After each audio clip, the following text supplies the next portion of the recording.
A paz do Senhor Jesus, seja bem-vindo em mais esse estudo do livro de Neemias. Nós chegamos ao último capítulo, só que esse não será o último vídeo, já te adianto. Eu vou dividir, ainda não sei se será em 2 ou 3 partes. Vamos deixar o Espírito Santo fluir da maneira que Ele quer nos conduzir. Amém? Para você que chegou agora, é uma fala minha, mas que eu não posso deixar de mencionar. Existe uma playlist com todos os capítulos do estudo do livro de Neemias. Você pode ir aqui no canal ir lá e procurar essa playlist e por ali acompanhar o estudo de todo o livro de Neemias até o capítulo 13, que é onde chegamos nesse momento. E esse capítulo ele é muito interessante. Eu estava estudando e eu fiquei vendo posturas muito pertinentes que Neemias teve, uma autoridade, algo assim poderoso da parte do Senhor. E eu vou começar lendo do versículo 1 ao versículo 3, para a gente começar a falar sobre o estudo. Ele tem como título, essa parte do que nós vamos ler agora, os estrangeiros separados de Israel.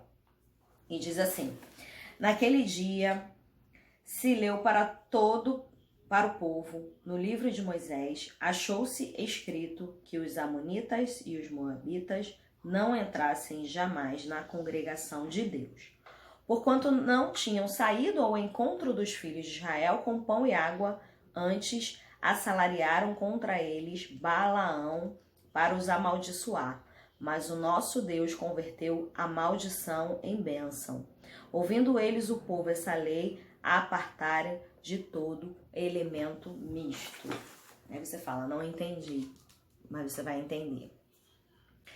Quando se deu a leitura do livro da lei, do livro de Moisés, eles começaram, lembra que eu falei, conforme o povo ia trazendo a leitura, fazendo o resgate dos princípios, dos mandamentos, das ordenanças do Senhor, dessa maneira, conforme iam aprendendo, havia-se o conserto. É uma coisa que eu já falei aqui, uma coisa que eu creio que eu vou falar para sempre. A palavra de Deus, ela nos confronta. A palavra de Deus vem para trabalhar em nossas vidas. No momento que a palavra não te confronta, não te faz melhorar, não te faz ir adiante, não te faz rever os teus conceitos, você precisa entender se você realmente está meditando na palavra do Senhor, porque ela vem como uma espada. Ela vem para te questionar, ela vem para fazer você se posicionar de uma maneira diferente. Nesse momento, onde o livro de Moisés estava sendo lido, eles perceberam, eles encontraram a parte onde falava acerca dos amonitas e os moabitas. E que eles, olha que coisa forte, jamais entrassem. Jamais, olha que forte, jamais entrassem na congregação de Deus. Por quê? No versículo 2 ele diz o motivo. Porque eles não acolheram, eles não abençoaram, eles não foram oferecer o alimento para o povo de Deus quando eles estavam saindo do Egito. Mas pelo contrário, eles deixaram o povo, eles não ligaram para o povo, eles não... E procuravam intentar o mal ao povo de Deus. Naquele momento onde eles pagam, quando fala aqui, como é que fala? Deixa eu ver aqui. Assalariaram contra eles Balaão. Nesse momento, está se fazendo referência, e eu quero ler com você, lá em Deuteronômio no 23, do 3 ao 5, onde eles pagam. Tá em números também, depois eu vou deixar aqui na descrição todas as referências. Eu não vou ficar falando acerca das referências, mas eu vou deixar anotado. Onde chega aquela parte onde eles contratam Balaão para profetizar contra o povo de Deus. Eles pagam. Quer dizer, é a pessoa que quer o mal, que quer o seu mal, e não satisfeito em querer o seu mal, paga alguém para profetizar, para falar o mal contra você. Né? E o que acontece? O Senhor intervém. Porque o Senhor os ama. e o Senhor intervém. E a maldição se torna em bênção, porque Balaão não consegue proferir maldição contra o povo de Deus. Ele não consegue. Ele não consegue. Eu não sei se você já teve essa experiência de você, não digo de profetizar maldição e bênção, porque isso a gente não tem que fazer. Mas muitas vezes você precisa, você tá com algo no seu coração, com uma revelação da parte de Deus, uma história para contar, alguma coisa assim, você chega até alguém para contar. Só que você não consegue, é como se houvesse uma trava na sua língua e você quer falar e você sente dentro de você que não é para falar. Assim foi com Balaão, ele não conseguiu profetizar contra os filhos de Deus. E você abra lá sua Bíblia, se você tá de posse dela, se não, toma nota, Deuteronômio 23, de 3 a 5, que vai dizer assim, que diz assim: nenhum amonita ou moabita entrará na Assembleia do Senhor, nem ainda a sua 10ª geração entrará na Assembleia do Senhor eternamente, porquanto não foram ao vosso encontro com pão e água, no caminho quando saíes do Egito, e porque alugaram contra ti Balaão, filho de Beor, de Petor, da Mesopotâmia, para te amaldiçoar. Porém, o Senhor teu Deus não quis ouvir a Balaão, antes trocou a bênção à maldição, porquanto o Senhor te amava. Ou seja, por conta de posicionamentos, por conta da maldade. Porque uma pessoa que paga alguém para profetizar o mal é uma pessoa maldosa. E lá em Números 22, é quando Balaque envia os mensageiros a Balaão para poder dizer que lá no 22, Números 22, no versículo 10, quando chegam as pessoas enviadas por Balaque e Balaão responde, Balaão respondeu a Deus: Balaque, rei dos Moabitas, filho de Zipó, enviou para que me dissessem: eis que o povo que saiu do Egito cobre a face da terra, vem agora e amaldiçoa-mo. Talvez eu possa combatê-lo e lançá-lo fora. Então disse Deus a Balaão: não irás contra eles, nem o amaldiçoará o povo, porque o povo é abençoado. E aí o que acontece? Ele havia sido contratado para amaldiçoar o povo de Deus. Só que Deus foi falar com ele e falou para ele: não, com quem você está indo, onde você está indo, o que você está indo fazer? E Balaão fala para Deus o que ele estava indo fazer. E Deus responde dizendo que não era para ele fazer. E o que acontece? Quando Balaão chega para falar do povo, ele só consegue abençoar. É aquela passagem onde a jumenta de Balaão vê o anjo no meio do caminho. Onde ele, no capítulo número 23, onde Balaão abençoa Israel pela primeira vez. Aí logo depois abençoa Israel pela segunda vez. Logo depois abençoa Israel pela 3ª vez. E a gente percebe que o Senhor não deixa vir nenhuma palavra de maldição contra o povo de Deus. Então, aquele que foi pago para levantar uma palavra de maldição foi aquele mesmo que profetizou bênção. Por isso que no texto lá de Neemias refere-se que o Senhor converteu a maldição em bênção. Eu não sei se há uma palavra de maldição sobre a sua vida. Eu não sei se há. Mas se há, pode ter certeza que o Senhor está convertendo. O que é converter? É transformar, é reverter. Ele está convertendo essa maldição que foi lançada, que foi proferida. E está convertendo em que? Em bênção. Então não tenha medo. Não tenha medo quando o inimigo vem contra você com palavras, com ações, com refutações, para poder diminuir a tua fé, para poder questionar o Deus que você serve, para lançar palavras de maldição sobre a sua casa, sobre a sua família, sobre a sua vida. Não receba. Não receba, mas antes apresente diante de Deus, porque se você se posiciona diante de Deus, a palavra de maldição lançada é convertida, ou seja, ao invés de ser uma maldição, é uma bênção declarada. E Balaão, todas as vezes que tentou abrir a boca para amaldiçoar, ele abençoava. Olha como nosso Deus faz. E nesse momento onde se abriu o livro da lei de Moisés, o povo estava ouvindo essas coisas.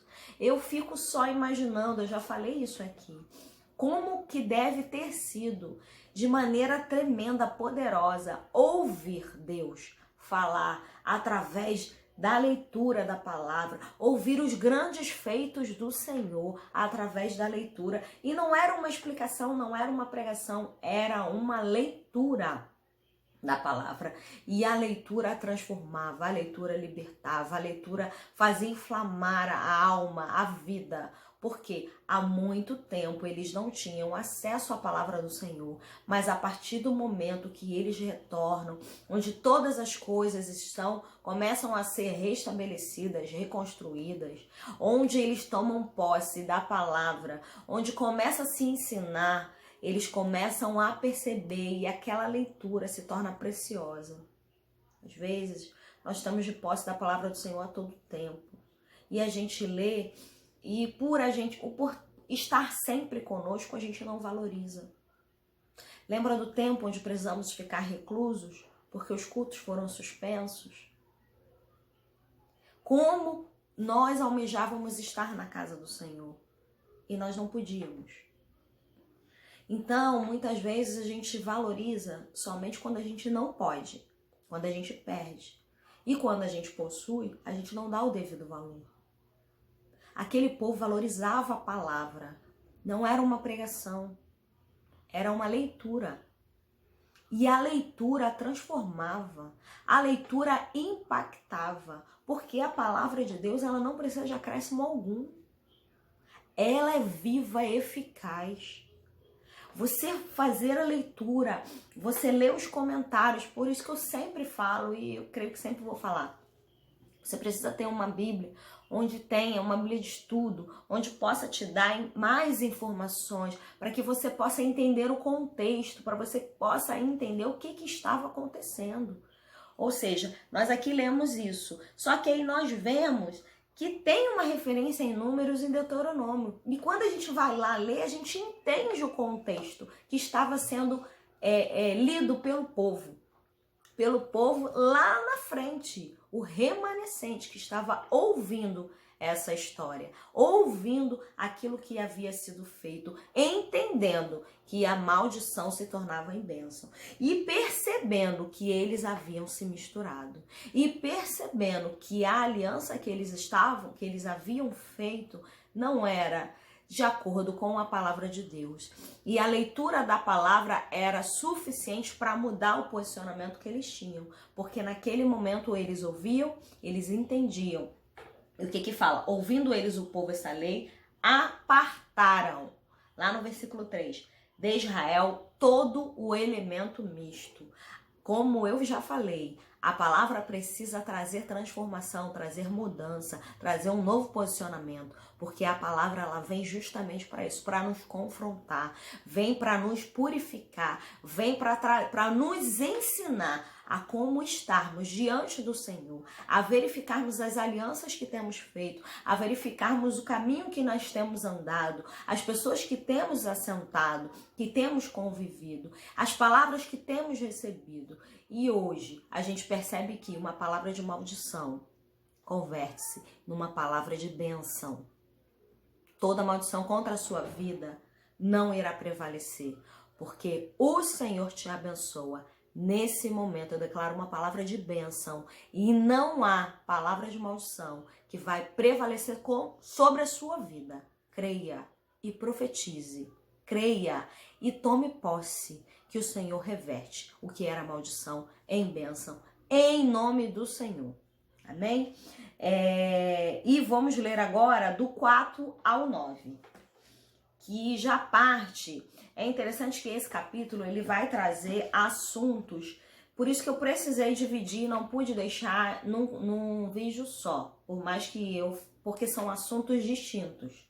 Nesse momento a gente fala dos estrangeiros. Agora nós vamos falar do momento onde Tobias é expulso do templo. Assim se intitula essa parte de versículos que nós vamos ler, que vai ser do versículo 4 ao versículo 9, que diz assim: Ora, antes disso, Eliasibe, sacerdote, encarregado da câmara da casa do nosso Deus, se tinha aparentado com Tobias. Você lembra de Tobias, não lembra? Pois é. O sacerdote Eliasibe se aparentou com Tobias. No 5. E fizera para este uma câmara grande, onde dantes, ou seja, antes, se depositavam as ofertas de manjares, o incenso, os utensílios e os dízimos dos cereais, do vinho e do azeite, que se ordenaram para os levitas, cantores e porteiros, como também contribuições para os sacerdotes. Mas, quando isso aconteceu, não estive em Jerusalém, porque no 32º ano de Artaxerxes, rei da Babilônia, eu fora ter com ele, mas ao cabo de certo tempo pedi licença ao rei e voltei para Jerusalém. Lembra que quando Neemias pede ao rei que ele o liberasse para ele fazer a obra, era por um tempo. Não era Neemias ele não pediu ao rei para voltar para sua terra de completo. Ele falou que ele precisava realizar a obra e se comprometeu de quando terminasse ele voltasse. Então, no momento que os muros já haviam sido edificados, Neemias volta ao rei. E quando ele volta e há um retorno de Neemias novamente a Jerusalém, quando ele retorna, ele fica sabendo do que aconteceu na sua ausência. E o que ele faz? No 7. Então, soube do mal que Eliasibe fizera para beneficiar a Tobias, fazendo-lhe uma câmara nos pátios da casa de Deus. Isso muito me indignou a tal ponto que atirei todos os móveis da casa de Tobias fora da câmara. Então ordenei que se purificassem as câmaras e tornei a trazer para ali os utensílios da casa de Deus, com oferta de manjares e incenso. Em todo momento onde Neemias chega para a reconstrução do muro, há uma afronta, há palavras de afronta, há cartas, há envios de palavras contra Neemias, contra ele pessoalmente, contra o povo que se posicionava nos muros à construção. E essas cartas eram assinadas por Tobias e Sanbalate. No momento que o muro está construído, no momento que o muro está edificado, no momento que Neemias precisa se retirar, porque ele tinha uma palavra, então ele precisa ir honrar com a palavra que ele havia dado ao rei, que o liberou para ir. E quando ele está ausente, tudo isso acontece. Ou seja, não houve aprendizado para certas pessoas. Não houve aprendizado para o sacerdote. E o sacerdote era o quê? Era o responsável. Nesse momento, Eliasibe, sacerdote, encarregado da câmara da casa do nosso Deus. Ele era o responsável. Ele sendo responsável, ele usou uma câmara da parte de Deus para dar ao inimigo, colocando o inimigo na câmara, no pátio da casa do Senhor. Quando Neemias retorna e fica sabendo do que aconteceu, Neemias se indignou. De todas as maneiras que nós viemos lendo e fazendo o estudo do livro de Neemias, nós vamos percebendo que quando as afrontas chegavam, Neemias rogava ao Senhor. Quando as cartas chegavam, Neemias não retrucava, Neemias não respondia. O posicionamento de Neemias era diante do Senhor, era sempre diante do Senhor. Muro pronto, edificado, as coisas sendo colocadas nos seus devidos lugares, ainda assim um sacerdote se levanta. Um sacerdote que não é qualquer um, não é qualquer pessoa, não é uma pessoa não instruída, é uma pessoa que tem acesso à palavra. Porque o povo não tinha acesso à leitura, porque não havia como. Tudo destruído, não havia um lugar. A partir do momento lá que a gente leu, onde é construído aquele púlpito, onde é lido a palavra, onde o povo ia se arrependendo, a partir daquele momento, as leituras, os ensinamentos acerca da palavra de Deus foram sendo constantes. Conforme foram sendo constantes, o próprio sacerdote, que era conhecedor, coloca o inimigo para estar dentro da casa de Deus, no pátio ali ao redor, com acesso. O lugar que antes era um lugar de ofertas, um lugar dos utensílios, o lugar de guardar o dízimo, de guardar tudo aquilo que era pertinente, que eram os utensílios da casa do Senhor, agora estava cheio de móveis dos utensílios do inimigo.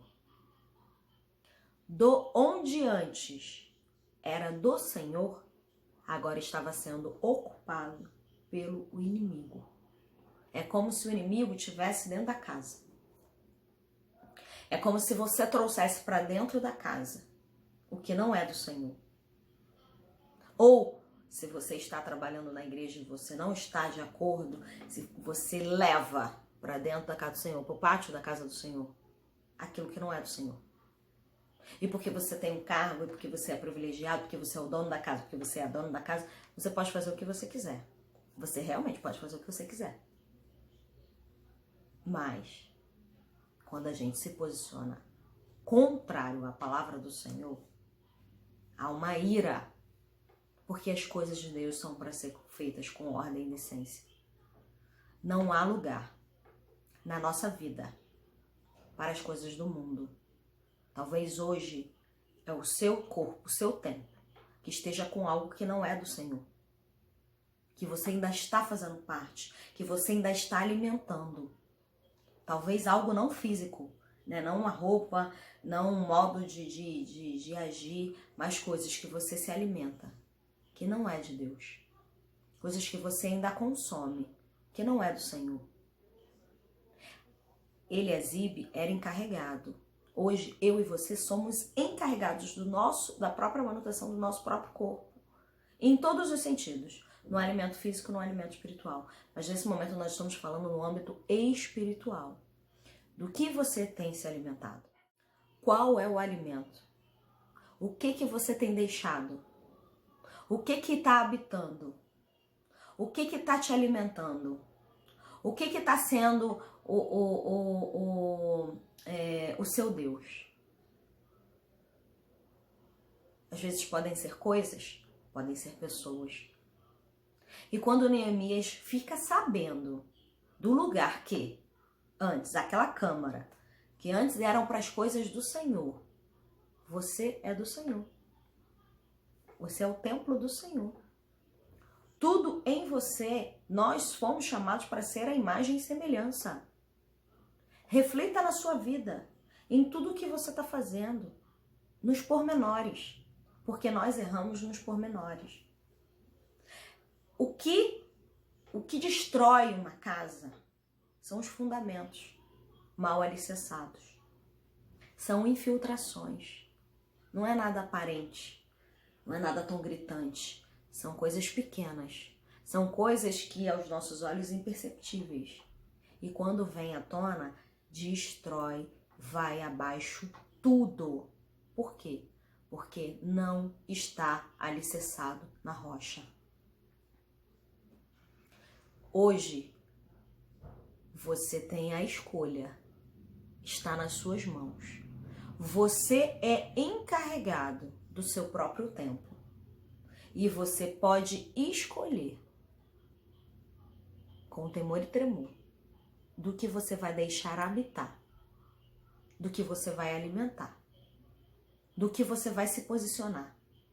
Talvez hoje há um momento que você precisa fazer um conserto, um acerto de contas e falar para Deus: Senhor, eu não me dava conta que eu estava deixando habitar dentro de mim coisas que não são do Senhor.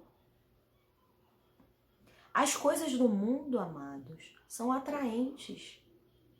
As coisas que o mundo oferece roubam-nos o tempo. rouba-nos a percepção das coisas, rouba-nos a vida. E quem dá essa legalidade é cada um de nós, porque cada um vai dar conta de si. Naquele momento, quando Neemias chega e ele percebe que um cômodo, ele fica sabendo, né? Porque lá no versículo, cadê? No 4 ele diz que ele estava ausente. No 7 ele diz, então eu soube. Ele fica sabendo. Hoje você está sabendo. Se você não sabia, hoje você está sabendo. Então você fica sabendo de posicionamentos que você está tendo, de alimentos que você está ingerindo, de coisas que você está deixando habitar no seu templo. Não é do Senhor. E quando nós descobrimos isso, nós temos que nos posicionar como Neemias. Porque o que a palavra fala que Neemias fez? No versículo 8, isso muito me indignou. Indignou Neemias a tal ponto que Neemias chegou quebrando tudo, destruindo tudo, lançando fora os móveis, lançando fora tudo que era do inimigo. Lança fora hoje tudo que não é do Senhor. Faça uma reflexão do seu modo de conduzir, de pequenas ações, como eu falei, são pequenas infiltrações que vão minando e vão criando raiz e vão se aprofundando. E a partir do que a gente vai deixando, vai virando um alicerce. E quando vira um alicerce, não há como resistir. Porque é um alicerce que está na areia, que não está na rocha. E se estar na areia, e se não é um alicerce firme, sólido, uma hora vai ruir. Uma hora vai ir abaixo. Uma hora não vai conseguir sustentar. Então lança fora toda a raiz de fundamentos, de escolhas que não são do Senhor. Lança fora, não aceita. E peça ao Senhor para te ajudar. Peça ao Senhor para te mostrar, para abrir os teus olhos. Lança fora tudo que não é dele. A gente ouve o Senhor falar conosco, o Espírito Santo, ele ministra nos nossos corações. Nós ouvimos, nós sabemos. Hoje nós temos o Espírito Santo que nos alerta, que nos conduz, que nos consola, que nos mostra quando a gente está errado, quando a gente está indo por um caminho que não é do Senhor. Nós temos esse privilégio. E muitas vezes a gente está tão absorto com as coisas que a gente não ouve essa voz. Porque talvez você nem conheça mais a voz. Porque da mesma maneira que você ouve a voz do Espírito Santo te conduzindo, da mesma maneira você ouve a voz do diabo te inclinando para o mal. Como aqueles desenhos que mostra o personagem e o anjinho bom e o anjinho mau. E o anjinho bom sempre vindo com aquela voz mansa, e o anjinho mau te dando justificativas para você praticar o mal. E muitas vezes nos desenhos a gente via que o personagem sempre se inclinava para o mal. E o outro como se explodisse assim, ó, saísse. Hoje você escolhe o que vai conduzir a tua vida.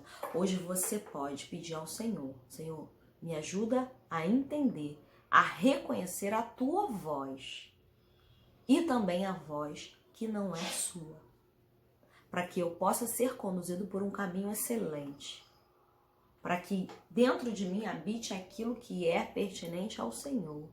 E tudo aquilo que lhe desagrada, eu preciso lançar fora. E Neemias chega desse jeito. Neemias chega quebrando tudo, lançando tudo fora. Neemias, ele não para. Peraí, deixa eu ver. Não era para estar. Não era. É para lançar fora. Não faz parte. Não tem conversa. E eu anotei algumas coisas falando assim, Eliasibe tinha uma vantagem, porque ele era o encarregado. E ele usou essa vantagem usou essa vantagem de maneira equivocada, de maneira errada. Não usou da maneira correta. Não usou. Eliasibe usa da sua vantagem e coloca lá o parente dele. Às vezes a gente usa da nossa vontade e coloca o nosso parente. Porque a gente tem a vantagem, porque a gente é o carregado, porque a gente é o líder. Então a gente pode escolher. E na escolha você escolhe aquele que te agrada. Mas não quer dizer que te agrada que é o certo. Não quer dizer que é porque é o seu parente que é o correto. E naquele momento Eliasibe usa dessa vantagem e coloca no pátio o inimigo, no cômodo, com regalias. O Jeolá estava cheio de coisas dele, ocupando um lugar que não era dele. Mas estava ali porque alguém permitiu. Desocupe esse lugar que você permitiu de maneira errônea. Peça ao Senhor para te mostrar o que você tem deixado habitar. Habitar de maneira que tá tendo móveis, tá confortável, tá criando um ambiente onde não era para estar. Onde o lugar era para outra coisa e tá se tornando uma coisa que não é. Neemias, então, indignado, vê que aquele que afrontava estava habitando um lugar que não era dele. E Neemias ordena que lance fora. E eles entram quebrando tudo. Eu me lembro, sabe de quem? De Jesus. Quando chega no pátio do templo e vê coisas erradas na casa do Senhor. E sai quebrando tudo, porque tem hora que não tem conversa. Tem hora que não tem, vamos analisar, vamos falar. Não, tem hora que é posicionamento. Tem hora que você tem que tomar parte e se posicionar. Não foi você que criou o problema? Então corra para resolver o problema que você criou. Toma posicionamento para resolver aquilo que você mesmo alimentou. E toma um posicionamento de firmeza. De firmeza. Porque naquele momento ele se indigna e vai agir. Tem horas que a gente percebe que Neemias todo o tempo ele orava mais que agia. Nesse momento ele vai agir. Porque ele entende que não tem por que o inimigo habitar na câmara da casa do Senhor. Não há o porquê. Não há justificativa para aquilo que está errado. Não existe. Então lança fora tudo que está errado. Enche, pede ao Senhor para te mostrar, para te dar ousadia, para você se posicionar. É a sua casa, tem algo errado? Se posicione, se posicione, se indigne. Às vezes a gente deixa passar, sabe? Faz com que não está vendo. Não, nesse momento. E Neemias, ele se indigna e ele lança fora o inimigo da casa do Senhor. E depois que ele lança fora, ele atira todos os móveis. Ele ordena. A gente não ouve Neemias com esse posicionamento de ordenança. Não, ele é um líder que está ali, que vai para o muro junto, que está ali na peleja, com a mesma veste colocada. Naquele momento, ele toma uma posição do líder que ordena, purifica. Já foi tirado tudo. Ele foi tirar. Já tirei tudo. Agora, entra e purifica. Restaura. Reposiciona as coisas nos lugares onde deveriam estar. Naquele momento, Neemias pede para que se purificasse e traz de volta o que era para estar no lugar, na câmara da casa de Deus. Ele coloca tudo no lugar. Mas para se colocar tudo no lugar, é necessário que seja feita uma limpeza. É necessário que seja retirado tudo que não é do Senhor, para que depois volte a habitar aquilo que é do Senhor. Volte ao lugar aquilo que não deveria ter saído do lugar. Se posicione hoje. Coloque em ordem hoje. E se purifica.